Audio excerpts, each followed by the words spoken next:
마태복음 16장에서 20절입니다. 아니 16장 13절에서 20절입니다. 16장 13절에서 20절. 굉장히 유명한 구절이죠. 우리 이건 이제 옛날에 한번 했었는데 레코딩을 안 해서 제가 일부러 이거를 빼먹지 않고 하려고 그래요. 왜냐면 너무 좋은 내용들이 있기 때문에. 자, 읽어볼까요? 우리 같이? 저는 개정 개역으로 읽겠습니다. 13절이에요. 마태복음 16장 13절. 예수께서 빌립보 가이사랴 지방에 이르러 제자들에게 물어 이르시되 사람이 인자를 누구라 하느냐? 이르되 더러는 세례 요한, 더러는 엘리야, 어떤 이는 예레미야나 선지자 중에 하나이다. 이르시되 너희는 나를 누구라 하느냐? 시몬 베드로가 대답하여 이르되 주는 그리스도시요 살아계신 하나님의 아들이시니이다. 예수께서 대답하여 이르시되 바요나 시몬아 네가 복이 있도다. 이를 내게 알게 하니는 혈육이 아니요 하늘에 계신 내 아버지시니라. 또 내가 너한테 내게 이르노니 너는 베드로라. 내가 이 반석 위에 내 교회를 세우리니 음부의 권세가 이기지 못하리라. 내가 천국 열쇠를 내게 주리니 네가 땅에서 무엇이든지 매면 하늘에서도 매일 것이요 네가 땅에서 무엇이든지 풀면 하늘에서도 풀리리라 하시고, 이에 제자들에게 경고하사 자기가 그리스도인 것을 아무에게도 이르지 말라 하시니라. 아멘. 오, 굉장히 한 장 통째로 안 하고 짧게 오늘은 하려고 했어요. 굉장히 친숙하죠. 다 알고 있는 내용이죠. 네. 교회를 다녔으면은 이거는 굉장히 유명한 구절이기 때문에 다 아는 내용이에요. 왜냐하면 베드로가 예수를 그리스도입니다라고 고백하는 내용이었고, 이 내용이 굉장히 믿음의 고백 중에서 우리가 이제 으뜸으로 치는 아주 중요한 구절입니다.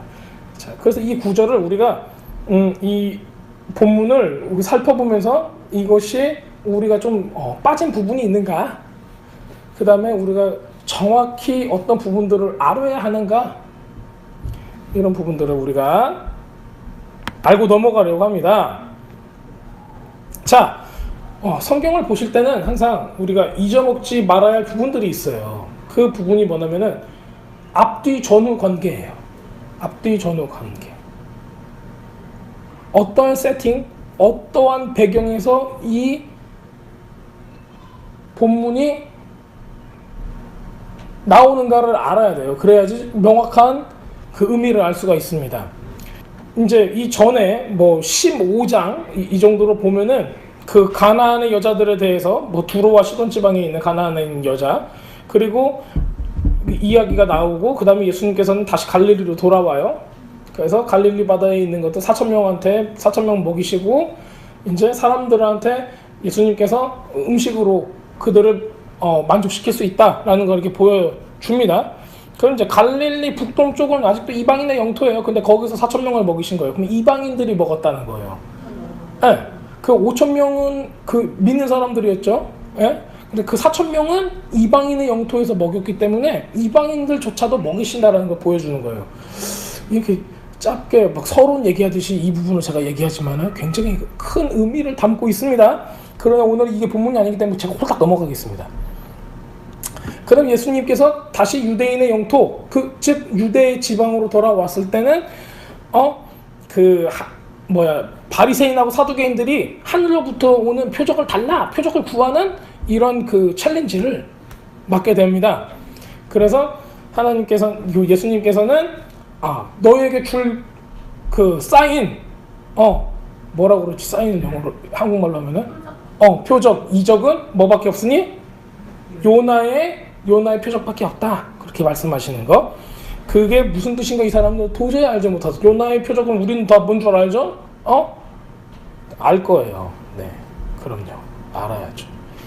자, 그리고 예수님께서는 사두개인하고 바리새인들에 관한 이 누룩에 관한 말씀을 하시면서 이거를 주의해라. 바리새인들의 이 누룩이 있는 이 가르침에 대해서 주의해라 라고 말씀을 하십니다.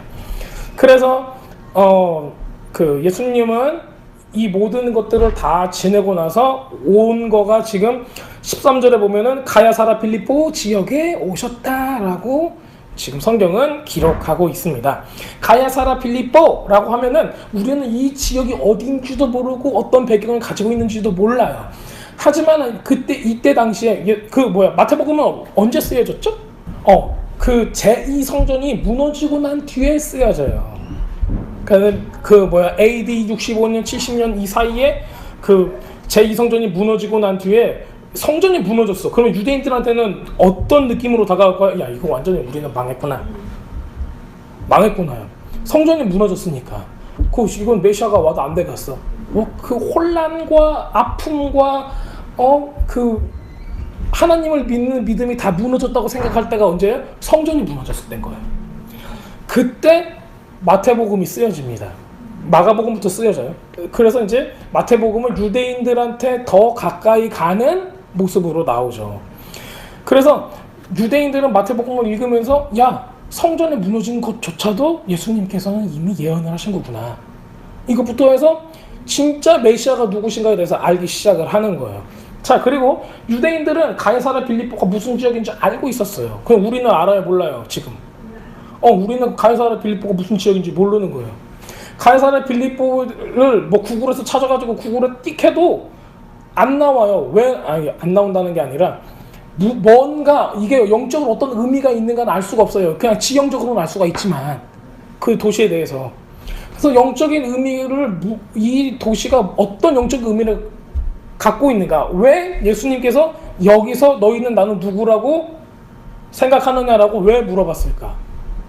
그 다음에 이때 음부의 권세가 너희를 이기지 못하리라 하는 교회의 계시와 이 비전에 대해서 왜 주셨는가?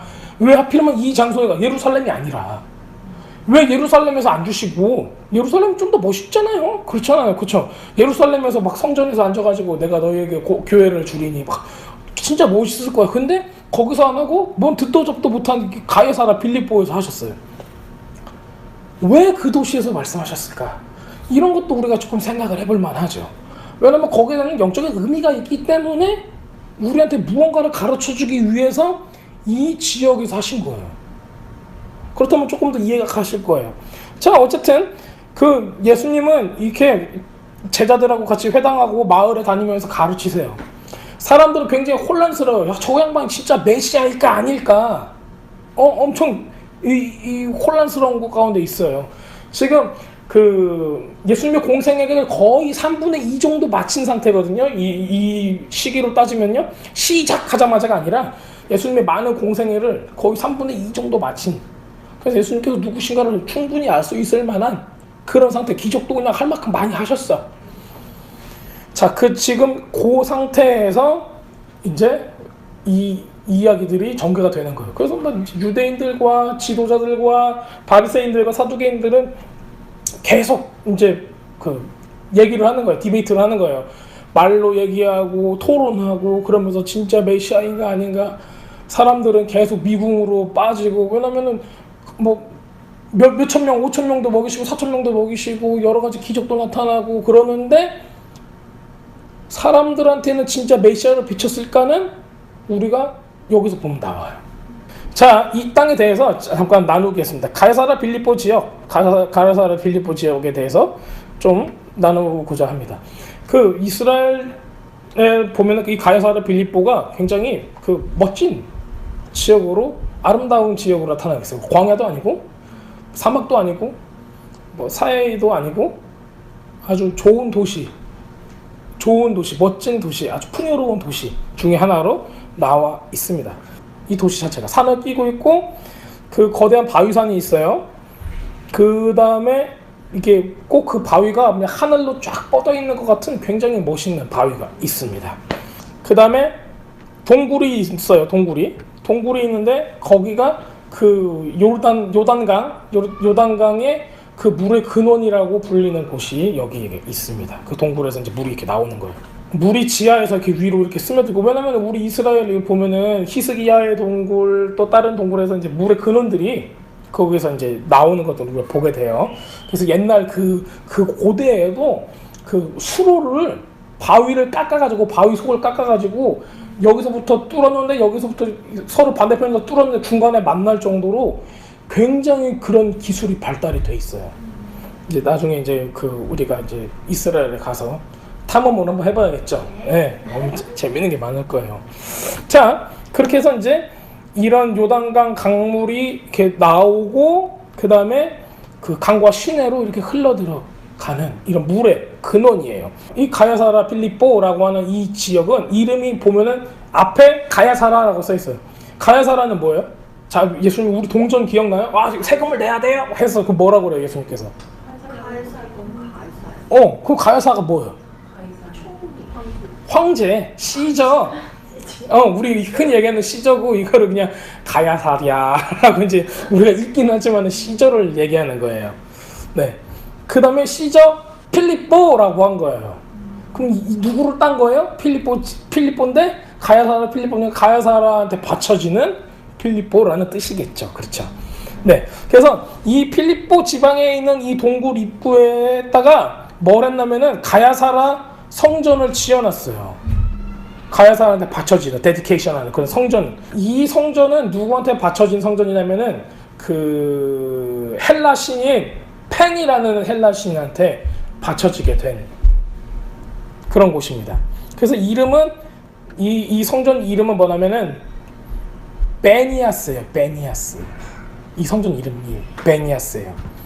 그 다음에 이 템플, 그러니까 이 성전, 그러니까 나쁜 성전이지, 그 귀신 성전이니까요. 여기는 동굴 입구에 그 바위가 많아가지고 이게 고원지대라서 굉장히 단단하게 지어졌어요. 이 도시는 헐몬산, 우리가 흔히 알고 있는 그 헐몬산의 이제 끝자락에 위치한 굉장히 큰 산이에요. 여기는. 그래서 이제 여기서 이제 움직이면은 이제 이 다음에 17장에 나오면은 17장에 이제 새 사람이 변하는 거 있죠.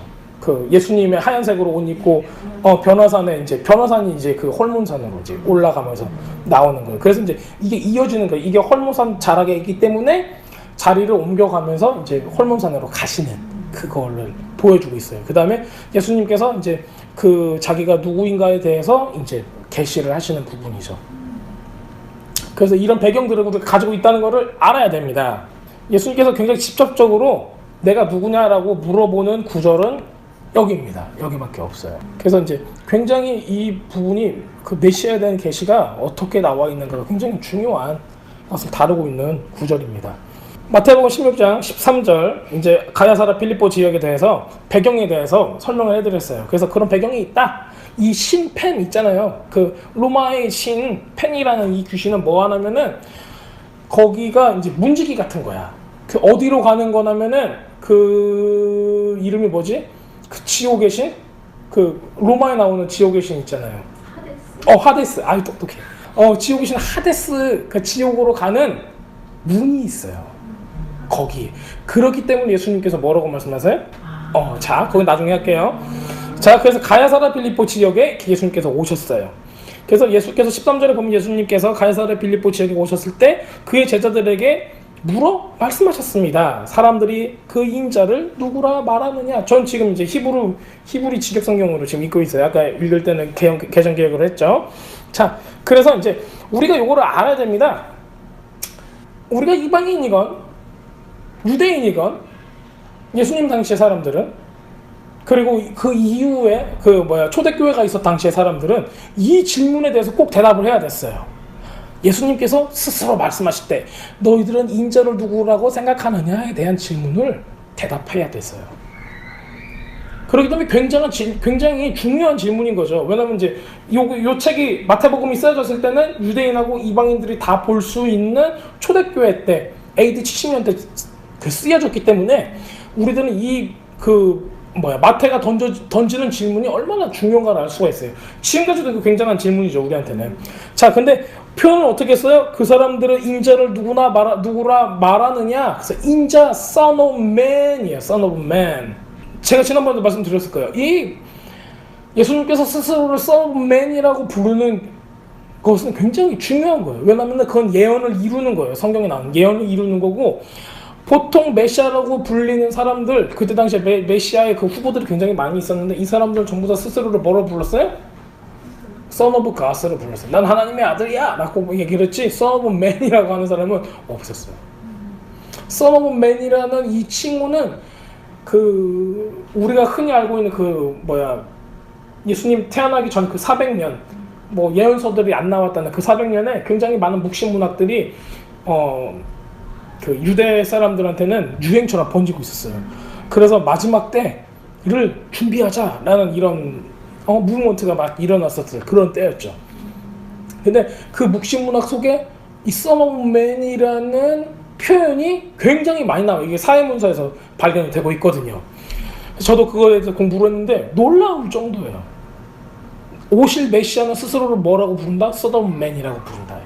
근데 이거를 알아도 사람들은 메시아가 되고 싶은 사람, 메시아의 어떤 그런 위치에 내가 너희들의 메시아라고 말하고 싶은 사람들은 스스로를 Son of Man이라고 부르지 않았어요.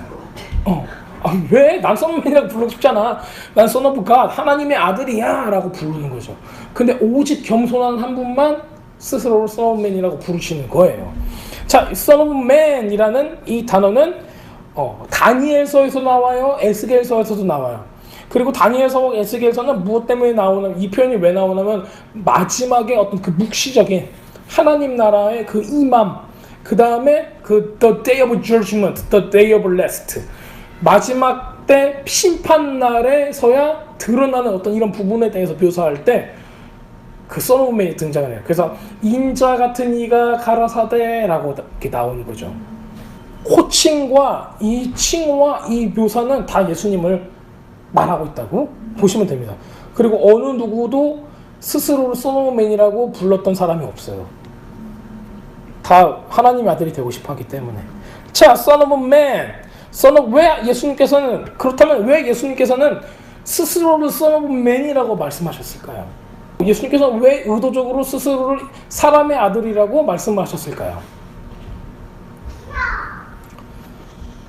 왜 그러냐면 하나님께서 나는 하나님의 아들이야 라고 얘기를 했으면은 우리하고 무슨 상관이 있어요? 그냥 하나님의 아들을 하나님의 아들 우리하고는 직접적인 상관이 없어요. 그렇죠? 근데 예수님께서 이렇게 말씀하세요. 스스로를 나는 사람의 아들이야 라고 말씀하셨기 때문에 우리하고 그러면 어떻게 돼요? 직접적인 연관이 있게 되는 거예요. 그렇죠? 하나님이면 하나님이기 때문에 하나님의 아들이기 때문에 우리하고는 연관이 없어요. 근데 예수님께서 스스로를 나는 너희 때문에 온 사람의 아들이야. 거기에는 굉장히 많은 걸 내포하고 있는 거죠. 나는 인간의 육신을 입고 온 바로 너희 하나님이야 라고 말할 수도 있는 거예요. 근데 나는 그냥 단지 하나님의 아들이라고 얘기를 하면은 육신을 입고 온이 빠지는 거예요. 그래서 인카네이션, 성육신 된 것을 보여주고 있는 거죠. 이거는. 그래서 성육신의 증거라고도 볼 수가 있어요. 예수님께서는 스스로가 성육신한 하나님인 것을 아는 거예요. 그냥 실수로 이런 모든 것들을 한 게 아니라는 거예요. 자, 이런 것들을 우리가 볼 수가 있습니다. 자, 사람과 예수님은 무슨 관계가 있을까? 바로 이 관계죠. 자, 히브리어에서 사람이라는 단어는 그 히브리 단어가 4가지가 있어요. 첫 번째는 창세기 2장 7절에서 사용이 됩니다. 2장 7절 아다마라고 2장 7절에 나오죠. 그래서 이거 루트를 찾아보면은 이 히브리 단어의 어원을 찾아보면은 빨간색 아다마 빨간색 아담 담은 블러드예요. 아는 알레프는 하나님을 가르쳐요. 그래가지고 the blood of God이라는 거 나와요. 그래서 아다마는 빨간색을 의미하고 그 이스라엘을 직접 가면 이스라엘 흙은 무슨 색? 빨간색이에요. 황토색 같은 빨간색이에요. 그래서 이스라엘 사람들이 생각을 했을 때는 아담은 어디서부터 나왔다? 티끌에서 나왔다. 즉 먼지에서 나왔다. 그건 어디에? 흙에서 나왔다 라고 얘기를 하는 거예요. 왜냐면 흙이 빨갰으니까. 그래서 빨간색은 뭐예요? 무슨 어떤 단어로 쓰죠? 빨간색? 에돔이라는 단어에서 나와요. 그래서 아다마 에돔. 그래서 빨간색이라는 의미가 거기 안에 들어가 있어요. 자, 그래서 이제 우리 에서가 이제 뭐 피부가 빨갰다라는 걸로 이제 우리가 알고 있는데 에서하고 상관없이 예수님 세컨 아담, 마지막 아담인 예수님은 이 빨간색인 사람하고 연관을 지으려고 해요. 왜냐면 빨간색이 갖고 있는 모티브는 굉장해요. 보혈의 모티브를 가지고 있고, 빨간색은 예수님께서 스스로를 나타내실 때 전쟁의 용사, 너희들을 위해서 싸우는 전쟁의 용사, 너희들이 지금 악한 것들하고 싸울 때 누가 대신 싸워줘요? 예수님께서 대신 싸워주는데 온몸에 뭐가 묻어있어? 피가 묻어있는 거야. 그런 모티프들이 요한계시록에서 나오고 예언서에서도 굉장히 많이 나와요. 근데 나오는데 예수님을 빨간색으로, 눈에서도 막 이글이글 타오르는 불, 빨간 불이 나오고, 그 어린 양의 하얀 옷인데 빨간 옷이 되고, 이런 것들이, 이런 빨간색의 모티프가 예수님의 모티프예요. 그냥 단지 에서의 모티프가 아닌 거죠.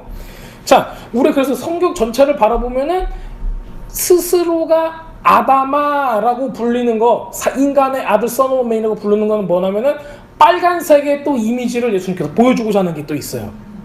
보혈의 이미지. 자, 그렇기 때문에 이 사람들은 이런 스스로가 그 son of man이라고 불리는 거에 대해서 굉장히 여러 가지를 연구를 해왔죠. 사람의 아들이라는 표현, 예수님께서는 하늘로부터 오셨는데 스스로를 아담하고 연관시키고 자기가 세컨 아담인 것을 우리한테 티저로 계속 보여주는 거예요. 나중에서야 이제 그 제자들이 알고 초대교회의 어떤 서신서나 이런 것 부분에서는 그 세컨 아담이라고, 둘째 아담, 마지막 아담이라는 표현을 써서 예수님께서 하신 게 얼마나 대단하신 것인지, 우리를 구원하기 위해서 얼마나 그 치밀하게 이런 예언의 조건들을 다 만족시켰는지를 보여주고 있습니다. 그 다음 구절을 보겠습니다. 인자를 누구나 말하느냐 그랬더니 이렇게 얘기를, 어떤 사람은 요한한 침례자, 침례 요한, 세례 요한이라고 부르고, 또 어떤 사람은 엘리야라고도 불러요. 그 다음에 다른 한 사람은 이름메야, 예레미야라고 불러요. 아니면은 예언자 가운데 한 사람이라고 부릅니다라고 이제 얘기를 했어요. 침례 요한이라고 부른 이유는 왜 그럴까요? 물로 세례를 줬고 하나님 나라를 접하고, 예수님하고 침례 요한은 사역에 굉장히 비슷한 점이 많이 있었어요. 그렇죠. 그래서 또 이제 왜냐면 침례 요한하고 예수님은 활동 시기가 같은데 침례 요한이라고 부른 이유는 뭐냐면은 그 마태복음 14장 초반에 보면은 헤롯 때문에 그 침례 요한이 죽잖아요. 그래서 침례 요한을 죽였기 때문에 굉장히 큰 두려움을 가지고 있었어요, 사람들이. 그 침례 요한 같은 엄청난 사람을 죽였으니까는. 그렇기 때문에 이 침례 요한의 뒤를 잇는 사람은 예수아라고 생각을 했었던 겁니다. 침례 요한의 사역을 이을 수 있는 사람, 그리고 그만한 능력과 어떤 회개를 외칠 수 있는 이런 사람을 이제 그렇게 생각을 하는 거죠. 그래서 침례 요한의 영을 가지고 있는 사람으로 이 사람들은 그 침례 요한을 지금 참 선지자로 생각을 했죠. 하나님의 참 선지자로, 이스라엘 사람들은. 그렇기 때문에 우리 지난번에 읽었었죠. 군인까지 나와서, 군인까지 침례 요한한테, 그렇죠? 기억나시죠? 군인까지 와서 물어보잖아요. 우리 어떻게 해야 되냐고. 군인까지 와서 침례 요한한테 침례를 받고 회개를 우리 어떻게 해야 돼요? 어떻게 살아야 돼요? 물어봤으면 말 다 했죠. 로마 군병까지 왔다는 거니까. 그거 굉장한 거예요. 그렇기 때문에 예수님도 이제 그 반열까지 지금 사람들이 예수님도 그렇게 대단하신 분입니다 라고 얘기를 하는 거예요. 어쨌든 침례 요한은 그 헤롯한테 죽었어도 침례 요한은 예수님을 침례 요한 정도로 굉장히 센세이션이 있었으니까요. 그래서 또 다른 사람들은 예수님은 메시아의 오심을 예언한 선지자, 바로 그 엘리야라고 얘기를 하고 있어요. 그렇게 생각을 하고 있어요. 이제 말라기에 메시아가 오심을 준비하는 이런 영이 있으니 그 사람이 바로 엘리야다. 엘리야의 영을 내가 다시 부어주겠다는 거 나온 그 엘리야. 그래서 그 실제로는 그 침례 요한이 엘리야죠. 자, 그렇다면은 그거 다 이해할 수 있어요. 엘리야나 침례 요한은 같으니까. 자, 그 예수님이 저 사람은 엘리야일 것이야, 침례 요한일 것이야 라고 사람들이 하고 있는데 예레미야가 갑자기 뽕 나왔어요. 예레미야는 왜 나올까요? 이건 제가 빨리 그냥 설명을 해드릴게요. 마카비 운동 아시죠? 헬레니즘 때문에 그 이스라엘이 헬라화 되게끔 만들려고 하는 억지로 정책이 있었어요. 옛날에 그 우리 쪽발이들이, 일본 사람들이 와가지고 우리나라의 그 이름과 이런 모든 것들을 다 바꾸고, 모든 지역들도 바꾸고, 이름도 바꾸고 해서 그 일본말을 쓰게끔 하고, 이런 정책이 있었죠. 그런 정책처럼 헬레니즘이라는 정책이 있어요. 그 정책이 그 셀루스 왕조나 아니면은 그리스 이쪽에서 오는 이 왕조거든요. 이 왕조들이 자기네들의 그 엄청난 문화, 좋은 문화들, 그 헬라 문화를 여기다 심어요. 그 이제 알렉산더 대왕부터 그렇게 했죠. 그래서 알렉산더가 모든 나라들을 점령하고 헬라 문화를 넣음으로써 자기네들 나라에 흡수하게끔 만들어 버렸어요. 근데 헬라 문화가 너무 발전돼 있었기 때문에 사람들이 다 좋아했어요. 그냥 뭐 그 나라가 자기 나라를 그 꿀꺽하는 거를 그렇게 기다렸대요. 그런 바보 같은 생각을 하고 있어도 이스라엘 사람들은 그거에 꿈쩍도 하지 않았어요. 그래가지고 그 성경을 헬라말로 번역한 세투전이 나오는 거죠. 그 70인역. 일부러 이제 그걸 만들어서 어떻게 이스라엘 사람들이 헬라화 될까? 그래서 헬레니즘을 위해서 70인역을 만들었는데 헬라 사람들이 그걸 보고 예수 믿게 되는 거예요. 나중에. 자, 바로 그때 마카비 혁명이 일어나요. 마카비 혁명. 기억나시죠? 마카비 혁명이 일어나고 어쨌든 간에 그 훨씬 이전이지만은 그 헬레니즘 운동하고 맞짱을 뜰 만한 사람이 누구냐면은 예레미야예요. 바벨론, 페르시아, 셀루루스 왕조, 그 다음에 그 로마에 이르는 이런 모든 그 계보 가운데, 하나님께 회개하고 너희들 돌아와라 라고 얘기하는 그 선지자가 예레미야였어요. 그러니까 예레미야는, 하나님께 집중하게 사람들로부터, 백성들로부터, 하나님께 집중할 수 있게 하는 그런 외치는 그런 사람이었죠. 그 굉장히 미치는 영역이 굉장히 많았어요. 그럼 예레미야서나 예레미야 애가서나 이런 걸로 인해서 나중에 마카비 혁명에 그 하는 그때 당시에 바리새인들은 의로운 사람이라고 스스로를 얘기하는 사람들이었거든요. 그러니까는 예수님 때 바리새인하고 마카비 혁명 때 바리새인은 달라요. 의로운 자라고 해서 자기네들끼리 조직을 만들어 가지고 독립운동을 했던 사람들이에요.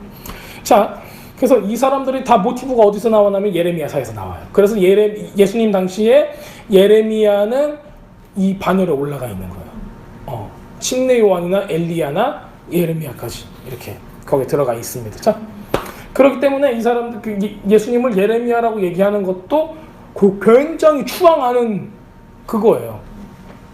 그런 표현인 거죠. 자, 그래서 예수님께서 다 죽은 자 가운데 살아난 한 사람의 예언자 정도로 사람들이 생각을 하고 있다. 이거 나쁘게 얘기하는 게 아니에요. 굉장히 추앙하고 있는 거예요. 그런데 이 사람들은 뭐 하고 있는 거예요? 아직도 메시아로서는 뭐 하고 있어요? 더 힘들어요. 거기까지 생각할 수가 없는 상태인 거예요. 그래서 예수님께서 물어보는 거죠. 자, 사람들은 그렇게 얘기한다. 그렇다면은 너희는 나를 누구라고 하느냐? 생각하느냐? 그렇게 물어보는 거예요. 제자들은 예수님께서 사람들은 날 누구라고 얘기하지? 제자들이 여기다 막힘없이 얘기해요. 누구라고 얘기해요. 그게 다 뭐예요? 욕이에요? 아니면 칭찬이에요? 칭찬인 거예요. 예수님한테 칭찬이라고 얘기하는 거예요. 자, 그런데 예수님께서 이제 직접적으로 굉장히 디렉틀리 물어보는 거예요. 너는 나를 누구라고 생각하니? 라고 얘기하는 거예요. 제가 아까 말씀드렸죠. 예수님의 공생애가 3분의 2가 넘는 지점이에요. 이 지점은. 그러면은 제자들이 볼 거 다 봤다는 얘기죠. 그런데도 속 시원하게 말을 못하고 있는 거예요. 지금. 너희는 나를 누구라고 얘기하냐. 2년 반의 시간이 지났는데도 아무도 얘기 못하고 있다가 베드로가 얘기를 하는 거예요. 실수로 얘기하죠. 베드로가 살아계신 그 메시아이십니다. 그리스도이십니다. 라고 얘기를 하는 거예요. 살아계신 하나님의 아들이십니다. 라고 얘기를 하는 거예요. 예수님도 알고 있어요. 왜냐면은 예수님도 바로 말씀하시는 거 그거는 네가 혈과 육에서 나온 얘기가 아니야. 네 사람의 지혜에서 나온 게 아니야. 네가 알아서 얘기한 게 아니야.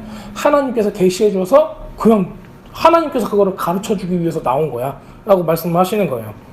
어떤 집단도 어떤 사람도 심지어는 제자들조차도 공개적으로 예수님을 메시아라고 고백하지 못했어요. 어떠한 사람도 예수는 메시아라고 얘기할 수가 없었어요. 왜 그랬을까요? 많은 사람들이 예수님을 메시아라고 언급한 사람들이 있어요. 9장 27절, 15장 22절이었는데 근데 어떻게 이해를 했는지 얼마나 그 말에 영향력이 있는지는 몰라요. 우리가 알 수가 없어요. 사람들은 예수님이 메시아일 수도 있어 라고 생각했다는 건 우리가 알 수가 있어요. 그렇기 때문에 굉장히 많은 실망도 했었고 사람들이 저분은 메시아 중에 한 명인 후보야 라고는 굉장히 많이 생각을 했었어요. 사람들이. 그런데 여전히 사람들은 예수님한테 대한 뭘 갖고 있어요? 불만을 가지고 있는 거예요. 메시아라면 뭘 하고 싶은 거예요? 내가 믿고 있는 메시아, 내가 생각하는 메시아라면 이런 것들을 해줘야 돼. 근데 그거를 해줘야 안 해줘요? 안 해준다면 그러니까 불만이 있는 거예요. 불만이. 생각을 해보세요. 우리가 신앙생활을 하면서 내가 메시아라고 생각하는 그런 존재가 있다고 생각을 해보세요. 메시아의 후보로 분명히 왔어요. 그 다음에 그렇게 다른 사람도 많았어요. 뭐 몇천 명이 가가지고 밥도 얻어먹었어요. 그리고 그 기적도 다 봤어요. 심지어는 랍비들도 바리새인들도 밤에 몰래 찾아와가지고 예수님한테 물어봤어요. 그럼에도 불구하고 예수님은 그리스도시요 메시아라고 고백하지 못하는 이유가 뭐예요? 사람들이 원하는 메시아의 모습이 아니었어요. 예수님의 모습은 약하고 넘어지고 피 흘리고 죽고 이런 모습이었던 거죠. 예수님은 사랑하라고 그랬지 싸우겠다고 말씀을 안 하시는 거예요. 더 사랑하래요. 더. 하나님을 사랑하고 이웃을 사랑하고 죄인들을 사랑하고 그러래요. 근데 그때 당시에 사람들은 뭘 원했어요? 율법적이고 강하고 카리스마 있고 사람 앞에 군림할 수 있고 사람들을 다 뭉쳐서 조직하고 로마 사람들하고 싸울 만한 장군 같은 사람들을 원했던 거죠. 무력을 가지고 있고 영향력이 있어야 되고 그런 불만을 가지고 있었던 거예요. 사람들은. 예수님께 대한 불만도 많았단 말이에요. 왜냐면 자기들이 원하는 메시아의 모습이 아니었기 때문에. 자, 지금 우리가 생각해봐야 돼요. 자, 우리가 원하는 메시아의 모습은 뭐예요? 우리가 원하는 하나님의 모습, 우리가 원하는 예수님의 모습은 뭐냐고요. 내가 지쳤을 때, 내가 힘들었을 때 나를 위로해 주시는 분으로 생각할 수도 있어요. 그러기도 하죠. 근데 그게 전체의 모습은 아니잖아요. 내가 돈이 없을 때 나한테 돈 주시는 분이라고 생각할 수도 있어요. 사업이 망한 사람들, 이런 사람들은. 그래, 내가 위기에 있을 때 하나님께서 나한테 손을 내밀어 주는 건 참 대단한 일이죠. 내가 병 들었을 때 나의 병을 고쳐주시는 분이라고 얘기할 수도 있어요. 왜냐면 병 고치는 그 사역을 통해서 하나님 나라를 보여주려고 예수님께서 병 고친 사역을 하셨어요. 내가 악한 영한테 굉장히 많은 영향을 받고 심지어는 귀신이 들렸을 때조차도 우리가 필요한 건 뭐예요? 메시아예요. 왜? 그거를 통해서 하나님 나라 임함을 보여주기 위한 거니까. 그럼 결국에는 예수님은 뭘 원하셨냐면은 하나님 나라를 보여주고자 한 거지 병 고치는 걸 보여주고자 한 게 아니에요. 근데 사람들은 뭐에 관심이 있어요? 표적에, 이적에, 기적에 관심이 있어요. 왜? 그게 내 삶에 들어오면 나한테는 뭐예요? 이익이 되니까 그러는 거예요, 결국에는. 그럼 우리가 디프레션을 극복하고 걱정하지 않고 내가 무슨 일이 있을 때 기도하면 그 기도를 들어주시는 분이 우리 예수님이다라고 얘기를 한다면은 우리는 예수님을 굉장히 오해하고 있는 거죠. 조금밖에 모르는 거예요. 우리도 신앙생활을 진짜 하기 시작한 사람들은 예수님에 대한 불만이 많을 거예요. 아니 왜 이렇게 신앙생활이 어려워요? 나는 방언을 받았는데 왜 이렇게밖에 못해요? 나는 영적인 은사가 이렇게 있는데 왜 나는 이렇게 공격을 받아야 돼요? 굉장히 많은 일들이 많이 일어나고 있어요. 어떤 교회는 왜 저렇게 예수님을 믿는데 영적으로 잠자고 있어요? 또 어떤 데는 열심히 하는데 왜 이렇게 어려움이 있어요? 우리가 알 수 없는 그런 많은 고민들이 있단 말이에요. 그런데 우리가 생각하고 우리가 원하는 메시아의 모습, 예수님의 모습은 예수님이 우리에게 성경이 우리에게 보여주고자 하고 알려주고자 하는 메시아의 모습하고 굉장히 동떨어질 때가 많아요. 우리는 어느덧 예수님을, 하나님을 램프의 지니처럼 만들어 놓고 싶은 거예요. 우리의 주머니 속에 딱 집어넣고 필요할 때마다 꺼내가지고 싹싹 닦으면은 뿅 하고 나와가지고 소원이 뭐예요? 라고 물어볼 만한 예수님을 이용하고 하나님을 이용하는 그런 마인드셋이 우리 가운데 어느 들어와 있다는 거죠. 자, 예수님은 하나님의 본질이시잖아요. 하나님 그 자체잖아요. 메시아라고 고백하는 건 그래서 어려운 거죠. 이때 당시에 베드로도 모르고 얘기한 거예요. 베드로도. 왜냐면은 하나님께서 예수님께서 베드로를 통해서 사람들한테 지금 우리 같은 사람들한테 예수님이 누구신가에 대해서 알게 하기 위해서 이런 상황들이 만들어지는 거죠. 베드로가 똑똑해서 그런 게 아니거든요. 베드로가 얼마나 멍청한 거는 제가 이거 끝날 때쯤에 한번 보여드릴게요. 얼마나 그런 거는 어디에 나오냐면은 우리 이렇게 돼 있어요. 그 예수님께서 셋째 날에 죽으시고 셋째 날에 일으키셔야 한다는 거를 21절에 말씀을 하세요. 그 다음에 22절에 이렇게 나와요. 그러자 베드로가 그를 붙잡고 꾸짖기 시작했다. 직역 성경은 그렇게 나와 있어요. 꾸짖는 거예요. 꾸짖는 거. 절대 안 된다. 주님, 당신께 이런 일이 있어서는 결코 안 됩니다. 라고 얘기해요. 방금까지 야 베드로야 네가 받은 이거는 진짜 큰 계시야라고 칭찬을 받았던 베드로가 예수님께서 야 나는 이제 죽었다가 다시 살아나야 됐더니 안 된다고 꾸짖는 거예요. 예수님. 여기서는 표현이 어떻게 됐냐면 꾸짖었다는 거예요. 예수님. 혼냈다는 거예요. 그런 얘기를 하다니 메시아가 그런 얘기를 하다니 하는 거예요. 지금 무슨 얘기냐면은 이 사람한테 메시아는 어떤 사람이에요? 죽어서는 안 될 사람이야. 그런데 바로 꾸짖잖아. 죽는다고 하니까. 우리한테도 예수님은 무슨 사람이에요? 내 소원을 이루어주는 사람이라고 생각을 해보세요. 근데 예수님이 죽어야 된대. 그럼 어떻게 내 소원을 이루어줘야 되는데 안 된다고 하겠지. 그러는 거예요. 그랬더니 예수님께서 뭐라고요? 사탄아 물러가라 그랬잖아요. 우리는 언제나 예수님 앞에서 예수님 이걸 해줘야 돼요. 예수님 우리한테 뭐라고? 사탄아 물러가라 하는 거예요. 항상 이런 거 가운데 있는 거예요. 여러분들 우리가 얼마나 사탄 짓을 하고 있는가 잘 생각해 보세요. 많습니다. 정말 많아요. 베드로도 지금 이렇게 얘기했잖아요. 자기가 생각하고 있는 거 옳다고 얘기한 걸 얘기했어요. 뭔가에부터 지배를 받는 거죠. 예수님한테 지금 예수님을 꾸짖었다라고 표현이 될 정도니까는 이 마태복음 기록한 마태가 봤을 때는 얼마나 그게 큰 이슈였을까? 우리 지금 생각해 볼 수 있습니다. 자, 이제는 우리가 이제 요거에 대해서 조금 보려고 합니다. 자, 지금 이제 베드로의 이 고백은 너무 대단한 거였어요. 자, 17절을 보겠습니다. 17절. 예수께서 대답하여 그에게 말씀하셨다. 시몬 바르요나야, 네가 복되도다, 행복하다, 네가 복되도다. 왜냐하면은 이를 내게 계시하신 분은 혈육이 아니라 하늘에 계신 네 아버지시기 때문이다. 나도 내게 말한다. 너는 페트로다. 베드로, 게바. 아람어로는 게바예요. 페트로, 바위다, 반석이다. 이 바위 위에 내가 내 교회를 지으리니 시올의 문들이 그것을 이기지 못할 것이다 라고 말씀하고 있습니다. 자, 베드로라는 이름 페트라에서 이제 된 거죠. 페트라라는 의미는 바위, 반석이라는 의미예요. 아시죠? 그 다음에 그 페트라라는 거는 우리 그냥 조그마한 돌덩이가 아니라 굉장히 큰 거를 의미를 해요. 산이나 바위나 이런 것들 있죠. 우리 저기 요세미리에 가서 보면은 큰 돌덩이들이 많이 있잖아요. 엄청 큰 것들. 얘네들보다 이제 얘기를 하는 거예요. 그래서 지금 이제 요르단에는 페트라라는 도시가 있어요. 그렇죠? 걔가 왜 페트라라면은 그렇게 크다, 큰 돌이다라는 거를 우리가 알 수가 있습니다.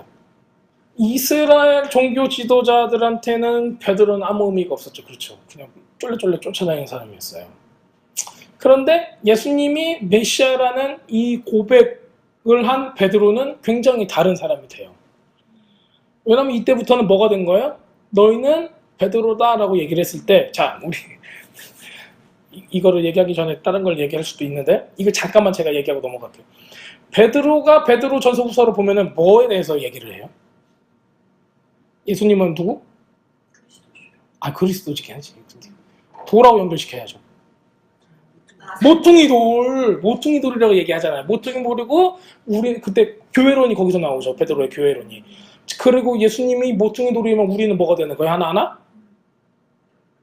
돌이 되는 거, 옆에 있는 돌이 되는 거야. 그래서 베드로는 뭐야? 돌인 거예요. 반석인 거예요. 잠깐 이해가 오세요? 왜냐면은 예수님 스스로가 그 모퉁이 돌이 되셔서 하나님 나라의 큰 기준이 되시는 거예요. 그 위에 우리들은 예수님하고 같이 돌이 되어서 거기 계속 있는 거예요. 그럼 우리가 다 뭐가 되는 거예요? 베드로가 되는 거예요. 지금 여기서 얘기하는 거는 뭐냐면은 반석 위에 교회를 세운다는 건 뭘 의미하는 거냐면은 그것만 의미하는 건 아니지만 어떤 의미도 들어있냐면 베드로가 나중에 자기의 서신서에서도 얘기를 했듯이 우리 한 사람 한 사람이 뭐가 되는 거예요? 반석이 되는 거예요. 그래서 한 몸이 되는 우리가 하나가 돌이 되는 거야. 그래서 세워지는 게 뭐겠어요? 교회가 되는 거예요. 자, 그래서 우리는 바로 교회의 일부가 되는 바위가 되는 거예요. 반석이 되는 거예요. 우리 옆에는 누가 있어요? 우리의 왕이신 예수님이 딱 있는 거죠. 예수님이 없다면 우리가 반석이 되는 의미가 없는 거예요. 교회의 기초가 될 수도 없는 거예요. 그렇기 때문에 메시아를 고백하는 그 믿음이 우리한테는 반석이 되는 거예요. 자, 사무엘상 22장 3절에는 반석에 대해서 이렇게 얘기하고 있습니다. 내가 피할 나의 반석의 하나님이시여, 나의 방패시여, 나의 구원의 뿌리시여, 나의 높은 망대여, 그에게 피할 나의 피난처시여, 나의 구원자시니라. 나를 폭력에서 구원하셨다라고 말하고 있어요. 여기는 이제 이 히브리 사람들이 반석에 대해서 어떻게 생각하는가에 대해서 지금 나와 있는 거예요. 반석은 히브리 사람들한테도 뭐예요? 하나님의 이미지를 가지고 있어요. 하나님의 이미지. 자, 히브리 말로 반석, 바위는 뭐죠? 쭈르라는 단어예요. 쭈르, 바위, 반석이라는 단어에서 나옵니다. 퍼스트 사무엘상 2장 2절에도 나와 있고요. 신명기에서도 굉장히 많이 나와요. 하나님 나의 구원의 반석입니다. 어려운 날에 피난처가 될 수 있습니다. 강한 나의 피난처입니다. 고난당하는 가운데 나의 피난처이십니다로 얘기하는 시편에 보면 굉장히 많은 그 반석에 대한 시들이 많이 나오죠. 쭈리엘 나의 하나님은 반석이십니다 라는 거 민수기 3장 35절에 나와요. 쭈리샤다이, 주님은 나의 반석 엘샤다이 하나님이십니다. 능력의 반석이십니다 라고 민수기 1장 6절에 나와요. 하나님을 반석으로 생각하고 의지하는 이런 모습들 계속해서 구약에 나옵니다. 이사야서에서도 하나님을 신뢰하라 라고 나오면서 하나님을 어떻게 표현하나? 반석으로 표현합니다. 이사야서 26장에 나와 있어요. 시편에도 계속 나오죠. 사무엘상에도 계속 나와요. 여기서 보면은 게바 페트로라는 의미하고, 바위 위에 내가 교회를 지으리라 라고 얘기했을 때 베드로야, 그러니까는 바위야, 내가 바위 위에 교회를 세우겠다 라고 지금 얘기한 거잖아요. 너는 바위다, 내가 바위 위에 교회를 세우겠다 라고 말씀하신 거예요. 그 예수님 스스로가 뭐가 되셨어요? 바위가 되신 거예요. 또 이거는 이제 대조의 구조가 아니에요. 이거는 예수님께서 스스로가 바위가 되시고 우리한테도 뭐라고 부르시는 거예요? 너희들도 바위다. 그러니까 나와 같이 교회의 기초석이 된다 라고 말씀하시는 걸로 우리가 보셔야 됩니다. 그래서 예수님은 교회를 세우시는 거예요. 바위 위에, 반석 위에. 예수님 스스로가 말씀을 되시고 예수님 스스로가 믿음의 기반이 되시는데 우리한테 초청을 하시는 거예요. 너도 내 옆에 와라. 그래서 이제 나중에 보면 고린도전서나 여기 보면 예수님이 교회의 기초시고, 그 다음에 사도들과 선지자들이 교회에 터를 세우고 이제 거기에서 이제 사역하는 것들을 이제 얘기를 하죠. 많은 사람 여기서 이제 보면 이제 베드로가 키를 가지고 있는 처럼 얘기를 하는데, 베드로는 누구라고 말씀을 자기가 계속 드린다면 우리들이 바로 베드로인 거예요. 자, 그렇다면 여기서 보면은 예수님은 바로 교회의 그 건축에, 지금 이제 교회가 세워지는 거에 대해서 얘기하니까 교회 건축에 뭐가 되는가? 기준이 되는 거예요. 예수님 자체가. 예수님 자체가 보통 또르기 때문에. 18절 읽겠습니다. 나도 내게 말한다. 너는 페트로다. 이 바위 위에 내가 내 교회를 지으리니 시올의 물들이 그것을 이기지 못할 것이다. 음부의 권세가 이기지 못할 것이다. 시올의 문이라고 써 있습니다. 시올의 문. 시올은 지옥이죠. 음부라고 이제 하는 그 곳이에요. 아까 이제 그 가야사라 필리포에 있는 그 헬라 신인 펜의 신전이 여기 있다고 했었고, 거기가 바로 그 하데스, 지옥으로 가는 그 문이라고 설명을 해드렸어요. 이게 고고학적으로, 지리학적으로는 지금 거기가 이제 그런 곳이에요. 그래서 지옥의 문이라고 불리는 그 하데스라고 불리고 지옥의 문이라고 불리는 바로 그곳이 베냐스에 있는 거예요. 베냐스. 이 장소에 있어요. 굉장히 로마의 신화에 나오는 곳이고 그런 거죠. 하데스는 지하의 세계의 그 지옥의 신인 거죠. 죽음을 지배하는. 그래서 이제 예수님께서 하신 말씀은 죽음이 결코 우리를 지배하지 못한다라고 말씀하시는 거예요. 예수님께서 이곳에서 말씀하신 이유는 바로 이 하데스의 문이 있기 때문에 이곳에다 대고 영적으로 지금 그 승리를 선포하신 거죠. 왜냐면 지금 이제 죽으시기 바로 왜냐면 이거를 얘기하고 인자가 죽어야겠고 거기가 바로 나오는 거야. 거기서 그 21절에 바로 보면은 예수께서 자신이 예루살렘에 올라가 장로들과 대제사장들과 서기관들에게 많은 고난을 겪고 죽임을 당하여 셋째 날에 일으켜져야 할 것을 그의 제자들에게 보여주기 시작했다라고 나오고, 그 바로 뒤에 베드로가 예수님을 붙잡고 꾸짖는 모습이 나오는 거예요. 근데 왜 지금 하필이면 여기서 이걸 하셨냐면은 바로 지옥의 문, 그때 당시에 사람들이, 이방인들도 그렇고 로마 사람들도 그렇고 이스라엘 사람들도 거기에 살기 때문에 다 알고 있어요. 바로 여기가 어디다? 지옥의 문이다라고 알고 있는 거예요.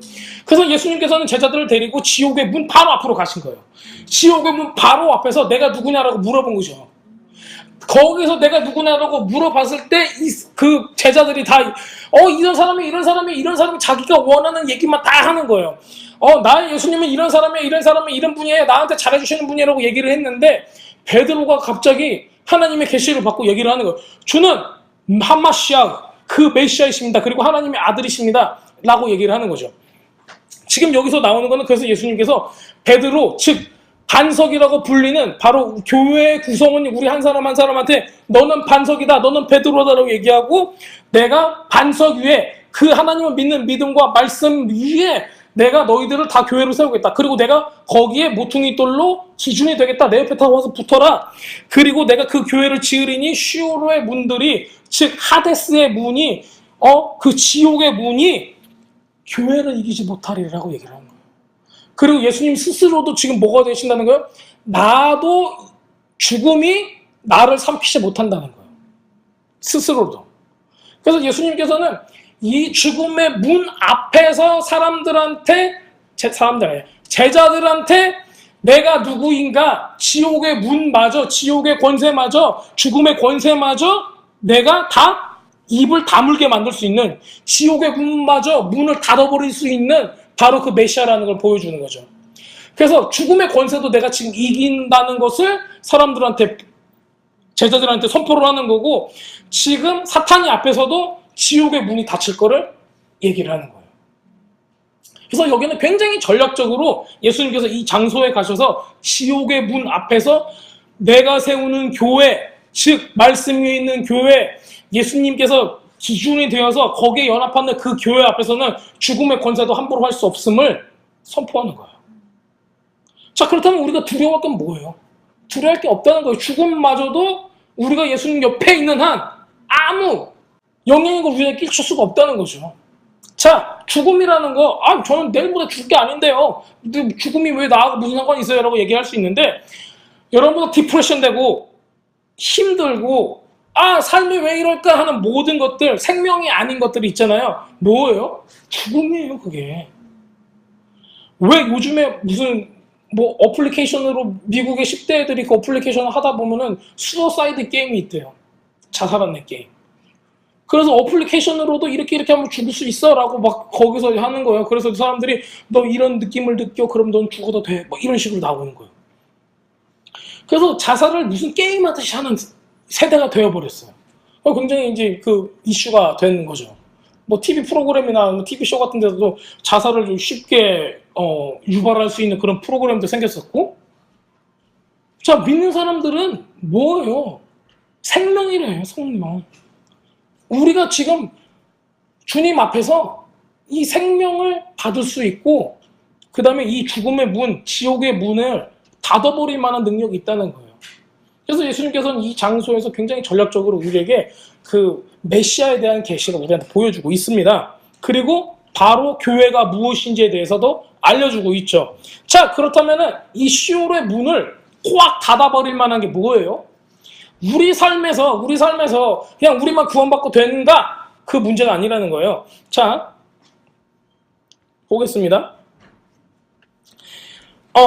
19절에 보면은 내가 하늘 왕국은 뭐냐면은 the kingdom of God, 하나님 나라의 열쇠, 천국 열쇠를 너한테 주리니 무엇인지 네가 땅에서 매면 하늘에서도 매일 것이요, 무엇인지 네가 땅에서 풀면 하늘에서도 풀릴 것이다 라고 나와 있어요. 그렇죠? 무슨 뜻이죠? binding and loosing. 많은 사람들이 이제 그 기도하면서 맨다, 푼다 하면서 이제 기도를 많이 했어요. 그게 다 잘못된 건 아니에요. 근데 지금 여기서만큼은 우리가 더 본문에 충실한 해석을 할 수가 있어요. 이건 묻고 풀고의 문제가 아니라 포비든, 그러니까는 허가하고 허락한다의 의미예요.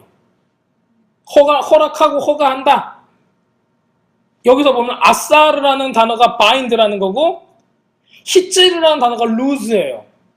그런데 이 아짜르라는 단어는 사사기 15장 12절에 나와 있고 여기서 볼 수가 있어요. 열왕기상에서도 나와 있고 여기서 보면은 뭐 가둬두다, 투옥하다 이런 것들에서 나와요.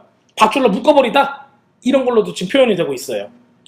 그리고 예수님 시대 때는 이 아사르라는 단어가 금지하다라고 나와요. 금지하다. 그 다음에 히타르라는 단어는 허가하다라는 걸로 우리가 볼 수가 있어요. 이게 가장 흔해요. 그 랍비 문학에서 라브레커 리터처에서는 굉장히 흔한 단어예요. 이 단어가. 그래서 그렇다면 이거를 어떻게 해석해야 되냐면은 천국 열쇠를 너한테 줍니다. 자, 믿는 사람들이 천국 열쇠를 갖고 있어요. 내가 너한테 주려니까 우리가 다 뭐야? 페트라니까. 우리가 다 반석이니까. 그러면 우리 태경이를 보여. 태경이가 믿는 사람이지. 하나님께서 너한테 열쇠를 주신대. 열쇠가 뭐예요? 열죠. 열면 어떻게 되는 거예요? 들어갈 수가 있는 거예요. 그 다음에 닫으면 어떻게 돼요? 못 들어가죠. 천국의 열쇠를 줬대요. 태경이가 문을 열면 어떻게 돼요? 들어갈 수 있는 거예요. 닫으면 못 들어가는 거예요. 천국에는 누구 때문에 들어가요? 그러면 결국에는 문 여는 사람이 문 열어줘야 들어간다는 거예요. 교회는 이런 역할이에요. 문을 열어주는 역할이죠. 하늘나라의 문을, 천국의 문을 열어주는 역할이 누구예요? 교회예요. 이거 갖고 죄라는 얘기가 아니죠. 복음 전하는 얘기예요. 자, 그래서 이거는 그냥 우리가 어떤 영적인 축복이나 아니면은 어떤 영적 싸움에서 바인딩 앤 루징하는 이런 거가 아니에요. 뭐 묶어 푸는 그냥 이 정도가 아니죠. 더 큰 의미가 있다는 겁니다. 우리한테는 이런 권위가 생겼어요. 우리가 반석이라면은 천국의 문을 열 수 있는 권위가 생긴 거죠. 그래서 사람들로 하여금 들어오게 할 수 있는 거예요. 이게 굉장히 정당한 거죠. 하나님의 나라는 세상에 속해 있는 거하고 달라요. 그렇죠? 하나님의 나라는 하늘에 속해 있어요. 굉장히 영적인 거죠. 자, 이거를 어떻게 이해하셔야 하나 제가 좀 생각을 해봤어요. 이거 굉장히 비슷한 비슷한 그 패러하는 구절이 있어요. 요한복음 20장 23절에 나와 있어요. 너희가 누구의 죄든지 사하면 사해질 것이요. 누구의 죄든지 그대로 두면 그대로 있으리라 하시니라. 요한복음에 나와 있어요. 무슨 뜻이야 이게? 이거 굉장히 어려웠죠. 그렇죠? 누구든지 죄를 사하면 사해진대. 너희가 누구예요? 우리잖아요. 우리가 할 수 있어요? 자, 그 다음에 누구 죄든지 그대로 두면 그대로 있으리라. 자, 뭘 뜻하는 것 같아요? 방금 우리가 읽은 구절에는 어떻게 나와 있어요? 네가 땅에서 매면 하늘에서도 매일 것이요 묻듯이 풀면 땅에서도 풀면 하늘에서도 풀릴 것이다. 요거하고 똑같은 내용인 거예요. 자, 우리가 교회에 사람들을 초청을 하고 하나님의 나라의 복음에 대해서 얘기를 하고 그러면은 그 회개하라 천국에 가까운 일이라고 복음을 선포하게 된다면 무슨 일이 일어나요? 회개하는 역사가 일어나는 거예요. 그렇죠? 근데 우리가 그대로 두면 어떻게 돼요? 복음을 전하지 않고 회개하라고 얘기를 안 하면 어떻게 돼요? 회개 안 하잖아요. 그러면 어떻게 돼요? 죄는 그대로 있다는 거예요. 그러면 우리한테는 이게 천국의 문을 여는 권위이기도 하지만 막중한 책임을 지게 되는 거예요. 그렇죠? 근데 그게 교회의 뭐예요? 교회의 모습이라는 거예요. 예수님께서 디자인한 교회의 모습은 바로 이거예요. 교회는 복음을 전하고, 복음을 전한다는 건 뭐냐? 하나님 나라의 오심을 전한다는 거예요. 하나님 나라의 오심은 뭘로 들어가는 거예요? 그 키가 회개에 있다는 거잖아요. 회개를 전하는 거예요. 회개를 전하는 거예요. 여러분들이 만약에 교회에 오면 풍요로워지고 부유해지고 돈을 벌 수 있게 되어 하는 그런 기복신앙적인 번영신앙 샤머니즘적인 이런 거를 얘기를 한다면은 절대 예수님께서 원하시는 천국 열쇠가 아닌 거예요. 천국의 열쇠는 뭐예요? 죄사함, 회개, 이거하고 연관이 되어 있는 거예요. 그래서 믿는 사람들은 방금 요한복음에서 얘기했듯이 너희들이 죄를 사한다는 것은 뭐냐면 죄를 사는 권위는 없어요. 우리가. 하지만 뭐 할 수가 있어요? 회개하라 천국 가까웠느니라는 복음을 전할 수가 있다는 거예요. 복음을 전하게 되면 어떻게 된다는 거예요? 회개가 임한다는 거예요. 회개의 영이 임한다는 거예요. 자, 마태복음에 또 이렇게 나와 있어요. 마태복음 18장 15절에서 20절까지 읽어볼게요. 자, 네 형제가 죄를 범하거든 가서 너와 그 사람과 상대하여 권고하라. 만일 들으면 네 형제가 얻을 것이요. 네가 네 형제를 얻을 것이요. 만일 듣지 않거든 한두 사람을 더 데리고 와서 두세 증인의 입으로 말마다 확증하게 하라. 만일 그의 말도 듣지 않거든 교회의 말하고 교회의 말도 듣지 않거든 이방인과 세리와 같이 여겨라. 버려버려라. 진실로 너희에게 이르노니 무엇이든지 너희가 땅에서 매면 하늘에서도 매일 것이요 무엇이든지 땅에서 풀면 하늘에서도 풀리리라. 이렇게 또 나와요. 그렇죠? 진실로 다시 너희에게 이르노니 너희 중에 두 사람이 땅에서 합심하여 무엇이든지 구하면 하늘에 계신 내 아버지께서 그들을 위하여 이루게 하시리라. 두세 사람이 내 이름으로 모인 곳에 나도 그들 중에 있으리라. 여기는 이제 교회에 대해서 나온 거죠. 그렇죠? 근데 결국에는 뭐에 대해서 얘기하고자 하는 거예요? 교회의 역할에 대해서 얘기를 하는 거예요. 교회의 역할은 뭐예요? 회개의 영을 불어넣는 거예요. 하나님 나라의 오심을 전파하는 거예요. 회개할 수 있는 문을 열어주는 게 뭐예요? 교회라는 거예요. 근데 우리가 남들을 판단하고 손가락질하고 세상 사람이라고 얘기를 한다는 거 거기서만 안주하고 있으면 안 된다는 거죠. 하나님께서 우리에게 붙여주는 사람 한 사람 한 사람마다 회개할 수 있고 하나님과 올바른 관계를 맺을 수 있도록 그 문을 열어주는 역할을 해야 한다는 거죠. 그래서 결국에는 지금 이 구절은 바인딩 앤 루징 묶고 푸는 거가 아니라 하나님 나라를 열어줄 수 있는 그 여는 역할을 우리가 할 수 있냐 없냐 그거에 대해서 얘기를 하고 있는 거예요. 자, 여러분한테는 그런 권위가 있습니다. 천국을 열 수 있고 닫을 수가 있습니다. 그리고 여러분한테는 그런 특권이 있습니다. 회개를 선포할 수 있는 그런 특권이 있습니다. 하나님 나라 가운데 굉장히 큰 막중한 임무를 가지고 있어요. 여기서 예수님께서는 일부러 이곳에서 이 가야사라 빌립보에서 지옥의 문을 대적하기 원하셨고 그 다음에 스스로 자기가 누구이신가를 계시하셨고 거기에다가 더불어 교회는 어떤 역할을 하는가에 대해서 교회의 특권 그 다음에 이게 권위이자 또 책임에 대해서도 말씀을 하신 거예요. 그 다음에 이 뒤에 보면은 바로 베드로는 자빠진 것을 보게 돼요. 자, 우리가 이 눈 깜짝할 사이에 베드로가 이렇게 하나님 앞에 예수님 앞에서 넘어지는 것을 보게 돼요.